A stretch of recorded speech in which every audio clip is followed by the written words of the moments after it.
네, 2020년 12월 7일 이정훈입니다. 이른 아침 시간인데요. 오늘 제목은 기승전 공수처, 기승전 북한, 기승전 광주, 기승전 세월호 네, 이렇게 잡았습니다. 아마 이번 주는 정치의 주간이 될 겁니다. 네, 상당히 시끄러운 일들이 많이 생길 것 같아서 한번 그걸 미리 한번 점검해 보도록 하겠습니다. 결국 정부를 끌고 나가는 정부 여당의 태도가 중요한데, 기승전 공수처, 기승전 북한, 기승전 광주, 기승전 세월호, 이 안에 국민은 없다. 이게 저희 판단입니다. 박세빈 씨가 부른 트롯 중에 묻지도 말고 따지지도 마, 이런 노래가 있습니다. 내 인생 지금부터야, 내 인생 지금부터야, 묻지도 말고 따지지도 마, 돌아보면 가슴만 아파. 지금까지 살아오면서 날 위한 적은 없었어. 왜 자꾸 나에게는 주라고만 해. 내 삶을 찾을 거야. 후회 없는 내 인생 만들 거야. 묻지도 말고 따지지도 마. 네. 이렇게 살면서 많은 고단한 일을 겪고, 그 다음에 지치고 되면 묻지도 말고 따지지도 말고 그냥 나갈 수 있죠. 그러나 국가를 이끈다고 하면은 많은 전문가들이 참여해서, 국가라는 건 실패를 하면 안 되니까, 실패를 해도 빨리 수정해야 되니까 점검하고 가야 되죠. 묻지도 말고 따지지도 마 하는 거는 회한에 젖어서 한 잔 마시면서 할 수도 있지만, 국가는 그렇지 않습니다. 자, 이번 주 오늘 7일이니까 목요일이 되나요? 12일 날 10일 날 법무부에서 징계위원회를 열어서 윤석열 총장에 대한 징계를 의결하겠죠. 네. 그리고 그 전날 국회에서는 본회의 마지막 날이니까 상당한 법안을 날치기든 뭐든 통과를 시킬 겁니다. 통과시키는 법 중에 하나가 공수처법 개정안이 될 것이고요. 그거와 윤석열 총장 징계는 별건입니다만은 공수처가 뜨게 되면은 윤석열 총장이 이끄는 대검 이하의 검찰 조직은 별 필요가 없으니까 아마 두 개는 정치적으로 세트로 해서 연결될 것이다, 이렇게 보이고 있습니다. 네. 따라서 그 법이 통과되느냐 안 되느냐가 하나의 승부수가 될 텐데 통과되겠죠. 네. 국회 전체 의원의 3분의 1을 차지하고 있으니까. 네. 그렇습니다. 그래서 그날 9일날 정기국회 본회의 마지막 날에서는 공수처법 개정안 등 이 정부가 추진하는 개혁 입법이라는 거, 또 민생법안 15개 미래입법 법안을 처리한다는데, 글쎄 민생법안인지 뭔지 저는 잘 모르겠습니다. 별로 동의가 안 되는데 좀 하나하나는 아니고 일부라도 짚어보도록 하겠습니다. 먼저 국정원법 개정안이 올라오는데요. 국정원이 국내 정보 활동을 못하게 하고 국내 보안법 위반 범죄나 방첩 대테러 등에 대한 정보만 수집하게 하는 겁니다. 방첩과 대테러에 대한 수사는 또 못하게 하고. 근데 국가보안법 위반 범죄를 수사하게 한다고는 하는데, 국가보안법이 지금 사법이 되어 있거든요, 사실상. 네. 처벌하는 경우가 거의 없으니까. 그리고 방첩과 대테러는 수사권이 없고 정보 활동만 하니까. 그럼 이건 뭐예요? 국내 활동을 아예 못하게 하는 거 아닙니까? 국내 수사를. 그러면 국외 정보기관, 해외 정보기관으로 만들겠다는 건데, 해외 정보기관이라면 기본적으로 우리한테 해외 중에서 가장 우리 국익에 큰 영향을 끼치는 건 북한이니까 대북 공작기관을 만드는 겁니다. 그러면 이번에 국정원법 개정안은 국정원을 대북 공작기관으로 북한을 와해 공작을 할 수 있도록 그런 쪽으로 법안을 개정해야 되는데, 거기에 대한 건 전혀 언급이 없습니다. 그리고 이미 서훈 씨가 국정원장 할 때부터 우리 국정원은 통일부가 돼버렸습니다. 제2의 통일부가 돼버렸습니다. 그래서 그들이 갖고 있는 막강한 특활비 예산을 이용해서 1, 2차, 3차 남북 정상회담이 이루어지도록 했죠. 대북 공작, 대북한 와해, 통일 공작하라고 해놓은 기관이 북한을 더 빛나게 하는 역할을 해주고 있습니다. 그런 면에서 이 법안은, 국정원법 개정안은 국정원 순치법, 대공 용인법 뭐 이렇게 볼 수도 있는데, 이런 법들을 처리하겠답니다. 저는 세계적인 추세는 정보기관은 국내와 국외를 통합하는 쪽으로 가고 있는데, 분리를 한다 그래도 좋습니다. 좋은데 왜냐하면 지금까지 국내에서 일어나는 많은 국정원 사건 사고 때문에 해외 공작, 대북 공작이 영향을 받았거든요. 그래서 분리시킨다고 하면은 분리시켜도 좋습니다. 그러면 대북 공작 팀을 정보기관을 강화를 하는 쪽으로 가야 되는데 이게 빠졌어요. 그러면 이 개정안은 수상한 겁니다. 용인법안입니다. 이 정부의 특색을 드러내는 겁니다. 이 정부의 버글버글한 386 세대들의 제가 조금 더 시간이 지나면 공산주의 사상하고 자유민주주의 사상을 한번 설명을 드리겠습니다.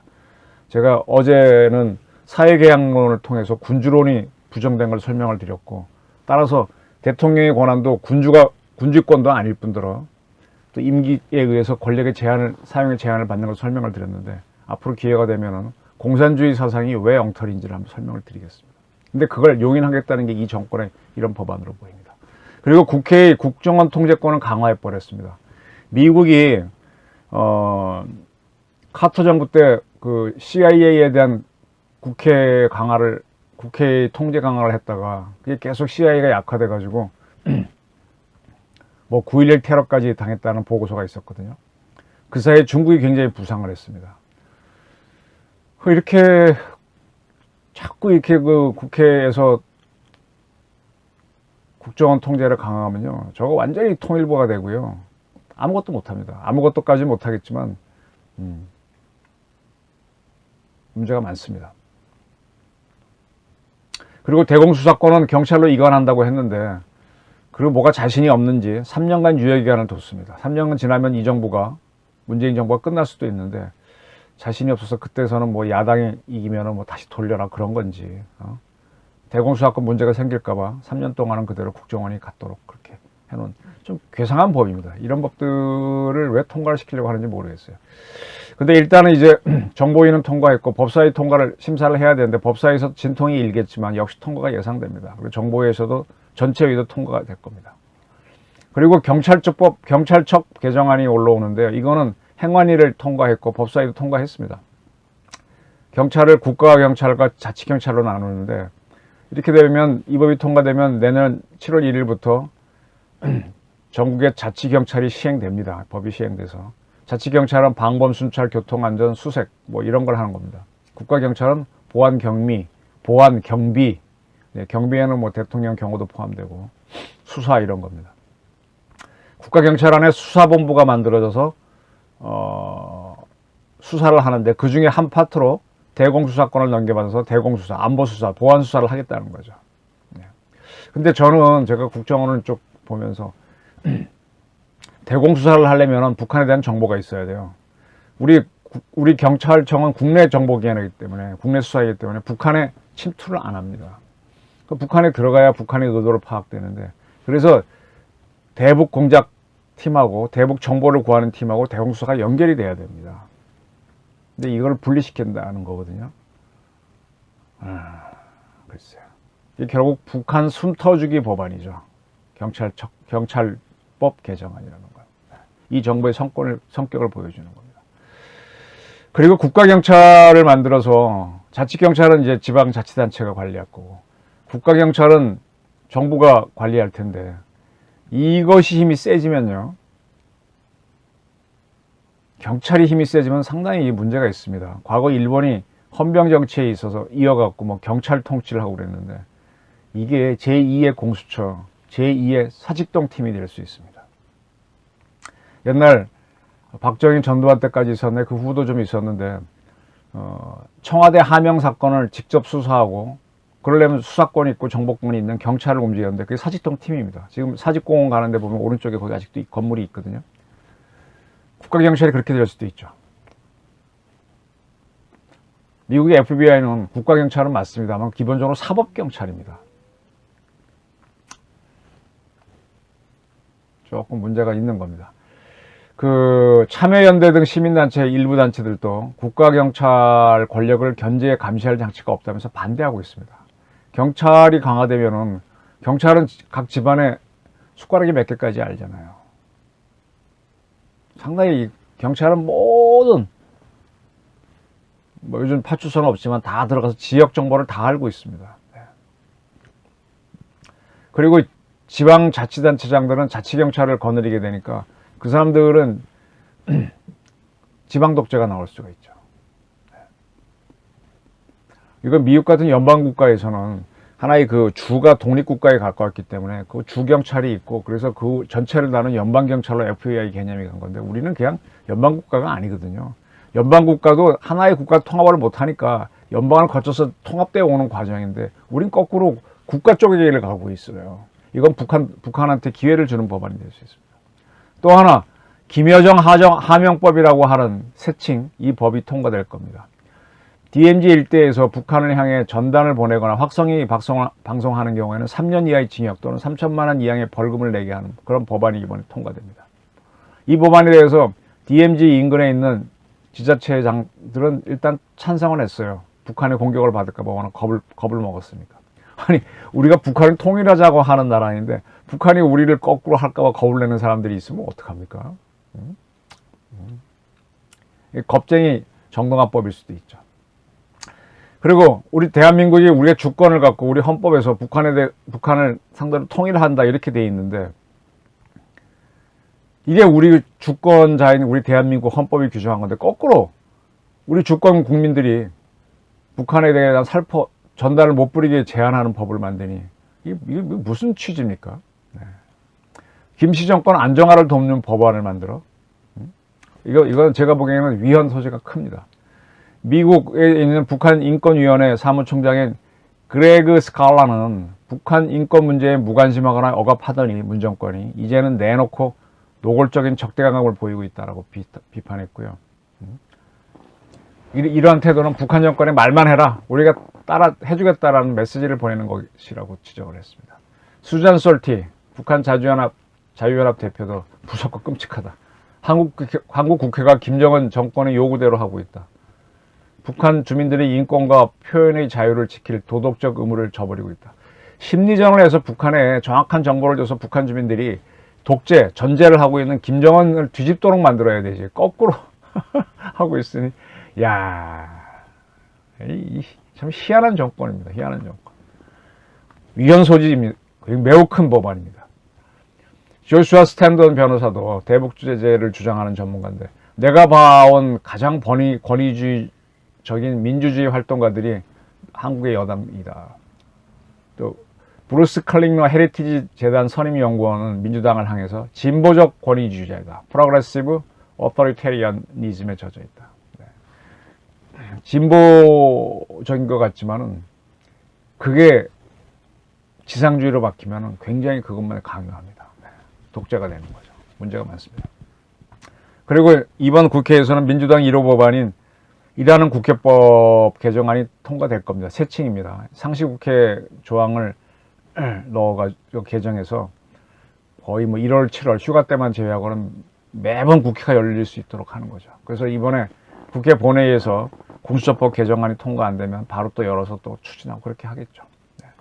또 조두순 재범 방지법 일명 그것도 통과됩니다. 그 다음에 또 시끄럽게 공정경제 3법이 돼 있습니다. 이 재밌는 게 권력기관을 개편하는 거는 여당이 막 밀어붙이는데 이러한 경제 법안이 나오면요 자기들이 발의해 놓고도 천천히 갑니다. 왜? 이건 돈을 진 재계에서 많은 저항도 하지만 거기 눈치를 보는 겁니다. 그래서 조금 통과 못할 수도 있어요. 아니 왜냐하면 여야 합의 속도가 느리기 때문에. 그래서 그 중에 보게 되면 감사위원 분리 선출과 최대 주주 특수관계인 의결권 3% 제한하자. 상법 개정안이죠. 공정거래위원회 전속 고발권을 폐지하자. 이걸 놓고 이제 법사위와 정무위와 아직 통과가 안 됐기 때문에 이번 본회의 통과는 좀 의문점입니다만은 김종인 국민의힘 비상대책위원장이 통과돼야 한다는 입장을 이미 내보냈기 때문에 통과될 수도 있습니다. 그러나 국민의힘에서는 일부 의원들이 방향성은 동의하지만 구체적 강론에 대해서는 따져봐야 된다면서 좀 반대하는 입장에서 어떨지 모릅니다. 또 하나 저는 이걸 지켜보면서 기승전 공수처, 기승전 광주 이걸 자꾸 느끼는데 기승전 북한 아까 김여정 하명법처럼 민주당 2호 당론 법안인 5.18 민주화운동 외교 처벌법 이런 법을 이 법과 진상규명법 개정안을 통과시키겠다는 겁니다. 처음 이 법안이 나왔을 때, 개정안이 나왔을 때, 5.18 민주화운동의 정의를 12.12 사건과 5.18 전후에서 일어난 헌정질서 파괴 범죄와 반인도적 범죄에 대항해 시민들이 전개한 민주화운동으로 규정을 했어요. 이 법이 역사를 규정해도 되나요? 제가 한번 말씀드렸지만 제가 그 5.18 광주 때 시신들이 나왔잖아요. 그 시신에 박혀있는 총알을 다 씌워봤었어요. 그러면 시민군들은 카빈을 들었고, 그러면 군인들 입장에서는 카빈 총알이 박혀 있어야 되고, 그 다음에 이 시민들 입장에서는 M16 박혀 있어야 되는데, 군인들 중에서도 M16 총알이 박혀 있는 사람들이 많았어요. 시신 중에. 그거는 군인들끼리 교전한 사실이 있기 때문에 거기서 나온 걸로 증명이 됩니다. 그러면 시민들 시신에 박혀 있는 카빈 총알은 어떻게 설명이 됩니까? 흥미로운 거는 시민들 시신에 박혀 있는 시신 중에 카빈 총알이 박혀 있는 게 M16보다 훨씬 많습니다. 근데 이거를 성급하게 이렇게 뭡니까? 민주화 운동으로 규정을 해도 되는지, 거기에 폭도적 요소는 분명히 있습니다. 근데 이렇게 딱 정의를 하고 가서 다른 얘기는 못하게 하게 되면 이건 굉장히 독재적인 법안이죠. 그리고 5.18에 대한 비난과 왜곡, 날조, 허위사실을 유포하면 7년 이하의 징역이나 7천만 원 이하의 벌금에 처한다. 아까 그 대북전단 살포하면 3년 이하 징역인데 그거보다 셉니다. 아이고, 어떻게 광주가 이렇게 위대합니까? 북한, 참나. 7천만 원 이하? 아이고. 그리고 지난 20대 개정안에, 그때도 한번 지난 국회에도 냈었는데, 그때는 예술과 학문, 보도 등을 위한 행위일 경우에는 처벌하지 않도록 하는 예외 조항이 있었는데, 그것도 없앴던 것이 이 개정안을 냈을 때의 최초안입니다. 그 후에 이제 통과되면서 조금 변화가 있겠지만. 그리고 5.18 진상위원회에 대한 권한도 대폭 강화했고요. 기간을 2년에서 5년, 50명에서 100명, 자료 제출 거부하면 압수수색 영장을 청구할 수 있겠다. 이거 뭐 이렇게 과거사 가지고 자꾸 들어가죠? 이게 왜 그러겠어요? 이 정권의 지지 세력이 이쪽이기 때문이죠. 국민을 위한 좀 법안 만드세요. 5.18 광주 그렇게 복잡합니까? 별로 복잡하지 않아요. 제가 누차 말씀드리지만 아침에 나가는데 코끼리가 쓰러져 죽어 있으면 사람들이 다 모여 난리치지만 요만한 쥐 한 마리 죽어 있으면 관심도 없어요. 광주에서 많은 희생이 났기 때문에 이러는 거지, 사건 자체는 그렇게 복잡한 사건이 아닙니다. 안 믿고 자기가 원하는 걸 믿고 싶어서 그럴 뿐이죠. 또 이낙연 대표하고 초선 의원들이 국회에 농성 중인 세월호 참사 유가족을 찾아가서 사회적 참사 특별법 개정안 처리를 약속했습니다. 사회적 참사 특별조사위원회 활동기간을 연장하는 법안을 국회에 내겠죠. 10일 날 이게 종료되니까 그 전에 국회 본회의 통과하도록 9일 날 하겠다는 겁니다. 글쎄, 세월호도 똑같습니다. 저는 많은 사람이 세월호가 오히려 광주보다 많이 죽었죠. 근데 그게 그래서 보니까 자꾸 뭐가 있다 그러는데 이미 밝혀질 건 거의 다 밝혀졌습니다. 많이 죽어서 그랬죠. 많이 죽은 것 따지면 6.25 전쟁은 왜 다시 조사 안 합니까? 그 일으킨 게 누굽니까? 북한인데 왜 거기에 대한 특별법 만들어서 김정은 처벌법안을 왜 못 만드냐고요, 이번 국회. 특히 민주당 사람들. 참 희한해. 4.3만 하고 그런 거만 자꾸 밝혀놓고 진짜 큰 거는 못 보고 있어. 자, 공수처법 개정안이 통과되면은 윤석열 총장 징계위원회는, 윤석열 총장을 징계하기 위한 징계위원회는 열려서 윤 총장에 대한 징계를 의결하겠죠. 그리고 추 장관이 재청의 형식으로 건의하면 문 대통령이 결정을 하겠죠. 이에 대해서 윤 총장이 소송을 제기하면 문 대통령의 그 징계 결정은 법의 심판을 받습니다. 또 윤 총장은 검사징계법에 대해서 위헌 소송 청구를 했으니까 그 법도 윤 총장을 징계한 법도 어떻게 될지 모릅니다. 결국 법의 심판을 받게 되는 거죠. 이렇게 되면 공수처법 개정안 통과되고 난 다음에 대한민국은 다시 정치 내란으로 들어갑니다. 자, 저는 대한민국이 국회를 보면서 여당이 저렇게 다수인데 어떻게 이런 거밖에 못하냐, 참 답답합니다. 코로나 문제에 대해서는 방역 계속 방역만 강화하는데 어떻게 보면 코로나 계엄령을 만들어 놓고 있는 것 같아요. 그리고 윤 총장 찍어내기 위해서 징계위 열리고 뭐 어쩌고 쭉 하는 거 보게 되면 친위 쿠데타로 하는 걸 보입니다. 계엄령 선포해놓고 쿠데타까지 하는데도 잘 못하고 있는 게 이 정권이에요. 코로나 문제에 대해서 기껏 한다는 게 재난지원금이나 뿌리고 있는데 지금 자영업자들 죽을 지경입니다. 또 2.5단계까지 가게 되면 다 문 닫아라 그러면 어떻게 하라는 겁니까? 잔뜩 코로나 공포는 심어줬고. 그럼 빨리 지금 국내 업체에서 하고 있는 좀 뭐 삼상 실험까지 통과 안 됐더라도 뭐 그런 약을 좀 풀어주든지 원하는 사람은 먼저 한번 복용할 수 있도록 해서 그렇게 해야 뭐 속도가 빨라질 거 아닙니까? 그리고 경제 살리기를 한다면서 그린 뉴딜을 한다고 하는데 대한민국이 세계 최강자라는 원전은 왜 죽입니까? 왜 죽입니까? 저탄소 녹색 성장하려면요 탄소가 안 나오는 공장들을 해야 되잖아요. 안 나오는 게 누굽니까? 그게 원전이에요. 탄소가 하나도 안 나와요. 그리고 가장 많은 에너지를 내주고 가장 싸게 해줍니다. 사고 날까 두렵다? 아이고 그거 기후입니다. 기후. 대한민국 국회 저 엉터리 국회 유지하는 거 사고 칠까 두려워한다는 기후에 빠지면 국회 없어야죠. 근데 그래도 운영합니다. 대한민국 군대 쿠데타 할 수 있지만 그래도 운영하는 겁니다. 원전 왜 이렇게 두려워합니까? 그 안에 근무하는 사람이 얼만데. 신재생으로 그린한다 그러면요 전문가가 웃고 나중에 소가 없습니다. 신재생으로 될 것 같았으면 가장 대표적인 게 수력인데 수력이 그 많은 에너지를 해주나요? 인구 적고 물이 많은 핀란드는 가능하지만 대한민국은 불능입니다. 5.18 특별법, 김여정, 하명법, 세월호법, 공수처법, 국정원법, 경찰법 이런 법들을 통과시키면 이게 국민들 밥 먹여주나요? 왜 기승전 다 이런 법이야. 기승전 광주, 기승전 세월호, 기승전 공수처, 기승전 국정원, 기승전 북한. 아이고. 이게 지지층들이 이쪽에 있을 것 같으니까 거기에 눈 맞추기 하는 입법이라 하고 있는데 저는 이걸 보면서 권력 유지에 급급했던 조선 말기에 노론 정권을 보는 것 같습니다. 썩어빠진 노론 정권. 기호학파들이 많이 했죠. 묻지도 말고 따지도 말고 기승전 공수처, 기승전 광주, 기승전 북한, 기승전 세월호. 박세진 씨, 박세빈 씨인가요? 트롯. 묻지도 말고 따지도 말고. 이거 들으면서 오늘 출근 한번 해보시죠. 참 기분이 우울합니다. 이런 국회, 이런 국회 만들어주려고 그렇게 코로나 상황에서 민주당 많이 찍어주셨는지. 우리 국민 여러분들도 책임이 있습니다. 기승전 재난지원금으로 가셨죠. 저는 그렇게 봤습니다. 그때 재난지원금 뿌릴 때 선거 끝났구나 봤는데 이제 이 돈도 받다 보면 한정이 있을 겁니다. 이제 계속 부채는 늘어날 거고 어떻게 하려는지. 기승전